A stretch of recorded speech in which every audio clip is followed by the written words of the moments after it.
Hello friends, আজকে আমি আপনাদের পালং শাকের ঘন্ট বানিয়ে দেখাবো। এটা খেতেও যেমন সুস্বাদু, বানানোও তেমনি খুব সহজ। এর জন্য চাই শিম, কুমড়ো, মূলো, আলু, টমেটো, কাঁচা লঙ্কা, বড়ি। আপনারা যে কোনো সবজি এর মধ্যে অ্যাড করতে পারেন। প্রথমেই বড়িটাকে ভেজে তুলে রেখেছি, তারপর পাঁচফোড়ন, আদা, জিরের গুঁড়ো, ধনের গুঁড়ো, হলুদ গুঁড়ো আলাদা করে রেখেছি।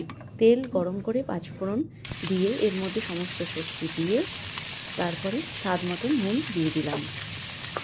তারপর হলুদ গুঁড়ো এর মধ্যে অ্যাড করলাম। এরপরে ফ্লেমটাকে আস্তে করে নাড়াচাড়া করে সমস্ত নুন হলুদ মিশিয়ে নিলাম।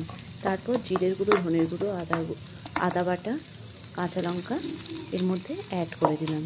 তারপর কম ফ্লেমে আবার আস্তে আস্তে নাড়িয়ে চাড়িয়ে মিশিয়ে নিলাম। তারপর কেটে রাখা টমেটো এর মধ্যে অ্যাড করে দিলাম। কিছুক্ষণ পর পালং শাকও তার মধ্যে দিয়ে দিলাম। তারপর আস্তে আস্তে 5-7 মিনিট হওয়ার পর যখন জল ছেড়ে দেবে তখন আপনারা আপনাদের স্বাদ মতন চিনি এর মধ্যে অ্যাড করে দেবেন।